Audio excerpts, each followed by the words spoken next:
दोस्तों, जून 2019 में ऑस्ट्रेलिया के सूखे जंगली इलाके ने भीषण आग पकड़ ली। ये आग साधारण नहीं थी, बल्कि इसने लगभग 4.5 करोड़ एकड़ के विशाल जंगल को जलाकर नष्ट कर डाला। अगर किसी देश से तुलना की जाए तो ये पूरे ब्रिटेन के बराबर का इलाका था। कुछ जगहों पर तो आग की लपटें 250 फीट से भी अधिक ऊंची उठ रही थी।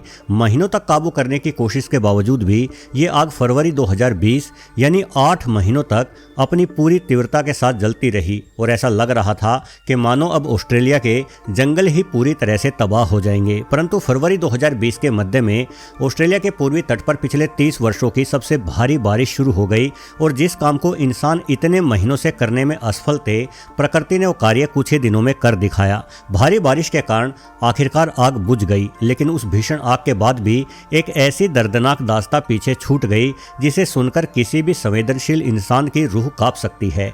एक अनुमान के अनुसार ऑस्ट्रेलिया की इस भीषण आग में कोई 300 करोड़ जीव जंतु जलकर मारे गए। इनमें से करीब 250 करोड़ अकेले रेप्टाइल थे, जैसे कि सांप एवं छिपकलियां। वहीं 18 करोड़ पक्षी एवं 14 करोड़ स्तनधारी जीवों की मौत का भी अंदाजा लगाया गया। लेकिन जहां पूरी दुनिया ये उम्मीद कर रही थी कि आग की लपटों से बच निकलने वाले मासूम जीवों को नया जीवन और मरहम मिलेगा, वहीं ऑस्ट्रेलियाई सरकार ने ठीक इसके उलट किया। सरकारी अधिकारियों ने एक ऐसा कठोर और निर्दयी फैसला लिया जिसने सबको झकझोर कर रख दिया। आग बुझने के बाद जब धुआं छटा तो आसमान में राहत के हेलीकॉप्टर नहीं बल्कि मौत के सौदागर मंडरा रहे थे। आग से बचने वाले जीवित रहे उन बेजुबान कोआला और कंगारुओं को जो पहले से ही जलने की असहनीय पीड़ा झेल रहे थे, उन्हें बचाने की बजाय हेलीकॉप्टरों से गोलियों का निशाना बनाया जा रहा था। आखिर ऐसा क्यों हुआ, जानने के लिए इस वीडियो से अवश्य जुड़े रहिए, क्योंकि अप्राकृतिक चयन की यह कहानी केवल प्रकृति की आपदा नहीं बल्कि इंसानी फैसलों की एक बड़ी त्रासदी गाथा है। दोस्तों, कोआला जो कभी ऑस्ट्रेलिया की शान और वहां का राष्ट्रीय प्रतीक भी हुआ करते थे, आज अपनी ही धरती पर वजूद की जंग हार रहे हैं। पिछले महज 2 दशकों में इनकी आबादी आधी रह गई है, लेकिन विडंबना देखिए कि जिस देश को उनकी रक्षा करनी चाहिए थी, वहीं की सरकारी मशीनरी ने दया मृत्यु के नाम पर सैकड़ों कोआलाओं को मौत की नींद सुलाने की अनुमति दे डाली। उन मासूमों की क्या गलती थी? क्या उनकी सजा सिर्फ इतनी थी कि वे आग की लपटों से बच निकले थे? क्या उनका बचना गलत था, इसलिए उन्हें वापस से मौत के हवाले कर दिया गया? सरकारी विभागों ने इसे एक मानवीय प्रक्रिया का नाम दिया, लेकिन उन बेजुबानों की आंखों में छिपे दर्द को किसी ने नहीं समझा। जब हेलीकॉप्टर धुएं से भरे आसमान में उड़ान भरते तो नीचे का मंजर किसी डरावने सपने जैसा होता। जो कोआला आग से जीवित बचे हुए थे, वे किसी ज़ोंबी की तरह व्यवहार कर रहे थे। वे पेड़ों की उन झुलसी हुई टहनियों को पकड़े हुए थे जहां अब एक भी पत्ता बाकी नहीं था। हेलीकॉप्टर के शोर और नीचे मचती तबाही से बेखबर वो अपनी सुध-बुध खो चुके थे। उनकी खाल जल चुकी थी, उनके पंजे झुलस चुके थे और उनकी आंखों की रोशनी धुंधली पड़ गई थी।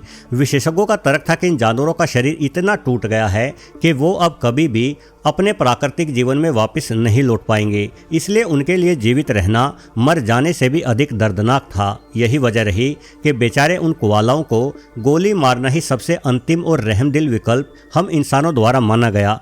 ऑस्ट्रेलियाई जंगलों में लगी आग भले ही शांत हो गई थी, लेकिन इस आग के बाद भी ऐसा प्रतीत हो रहा था मानो जैसे प्रकृति ने भी इन बेजुबान जीवों से मुंह मोड़ लिया था।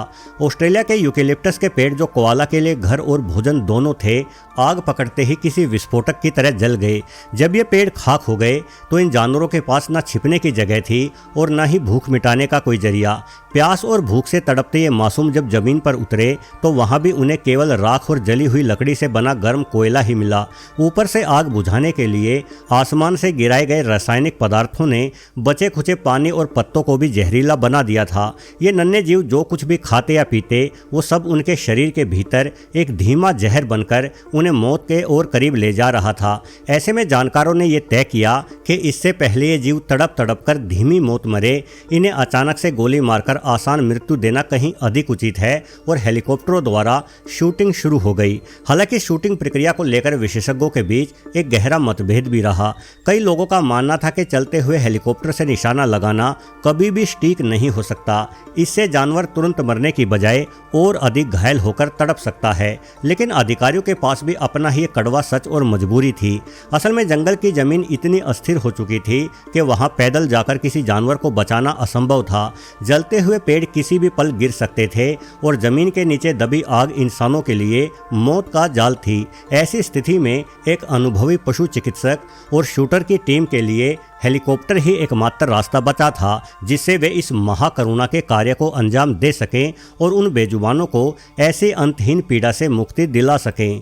यदि आग लगने की इस त्रासदी से अलग बात करें तो कोआलाओं को लेकर एक और काला अध्याय कैप ओटवे नामक स्थान की घटना में छुपा है, जहां की कहानी सुनकर दिल पसीज जाता है। वस्तुतः स्थान पर कोआलाओं की संख्या इतनी अधिक बढ़ गई थी कि उन्होंने अपनी ही भूख के चलते पूरे जंगल को उजाड़ डाला। वो उन सभी हरे पत्तों को खा गए जिन पत्तों के कारण ही जंगल जैसा दिखाई पड़ता था, यानी ये पूरा क्षेत्र मृत पेड़ों के कंकाल में बदल गया। ऐसे में जब किसी कोआला के पास खाने को कुछ नहीं बचा तो वो भी भूख से तड़प तड़प कर मरने लगे। इस संकट से निपटने के लिए सरकार द्वारा आम जनता से छुपाकर एक बेहद गुप्त और क्रूर अभियान चलाया गया, जिसमें हजारों कमजोर और बीमार कोआलाओं को जहर का इंजेक्शन देकर घातक मौत मार डाला गया। हालांकि सरकार ने यह भी छुपाया कि कैप ओटवे के जंगलों को बर्बाद करने में कोआला नहीं बल्कि इंसान दोषी थे। इंसानों ने खेती एवं चारागाह बनाने तथा बस्तियां बसाने के लिए बड़े पैमानों पर जंगल की कटाई की, जिससे जंगल छोटे छोटे टुकड़ों में बंट गया। इस कारण कोआला जंगल के एक टुकड़े से दूसरे टुकड़े तक जाने में असमर्थ हो गए और वो एक ही जगह सिमटकर पेड़ों को खत्म करने लगे। साथ ही इंसानों ने खुद को सुरक्षित करने के लिए उस पूरे क्षेत्र से डिंगो नामक जंगली कुत्ते को हटा दिया, जो कोआला का शिकार करते हुए उनकी संख्या सीमित रखता था। नतीजन कोआला अधिक बढ़ गए और जंगल उजड़ गए और बाद में हमें जंगल बचाने के लिए कोआलाओं को मारना पड़ा। वास्तव में घटना इस बात का प्रमाण है कि इंसानों की दखलंदाजी ने प्रकृति के संतुलन को इस कदर बिगाड़ दिया है कि अब केवल मौत ही हमें अंतिम समाधान नजर आ रहा है। दोस्तों, इतने अंधेरे के बीच भी अब विज्ञान के सहारे उम्मीद की एक छोटी किरण नजर आ रही है। दरअसल कोआला स्वभाव से बहुत जिद्दी होते हैं। वे एक विशेष प्रकार के यूकेलिप्टस पत्तों के अलावा और कुछ नहीं खाते, फिर भले ही वो भूखे ही क्यों न मर जाएं।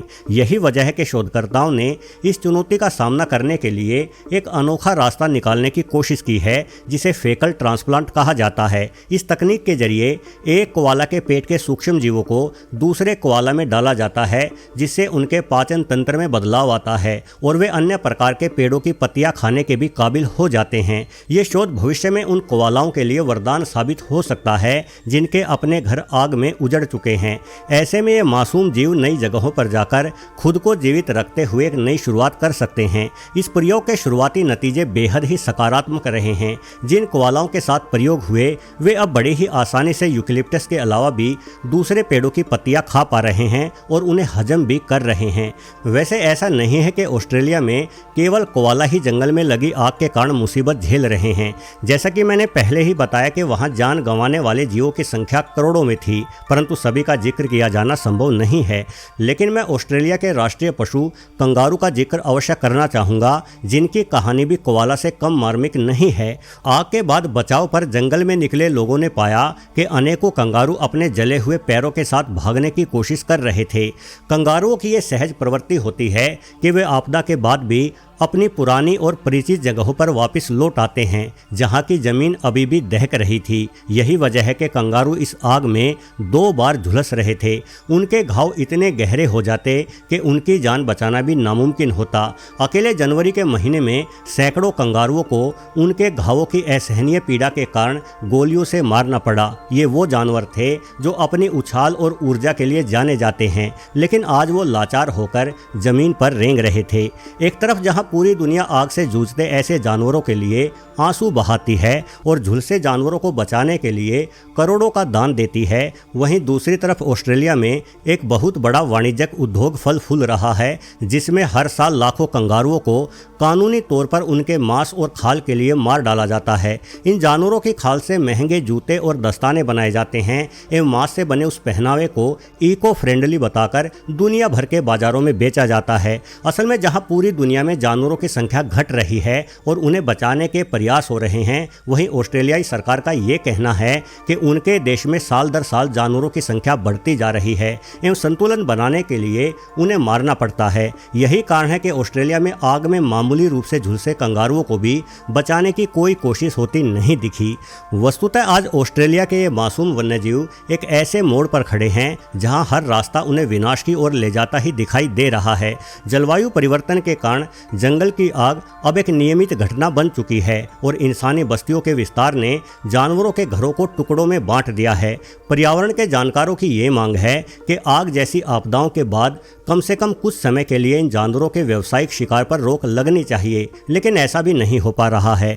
ऐसे में ये सोचने का विषय है कि इन बेजुबान मासूमों को ऑस्ट्रेलिया में आखिर कब तक एक ऐसा सुरक्षित संसार मिल पाएगा जिस संसार में वो बिना किसी डर के फिर से उछल कूद कर सकेंगे और सुरक्षित अपना जीवन जी सकेंगे। वीडियो देखने के लिए आपका बहुत बहुत धन्यवाद।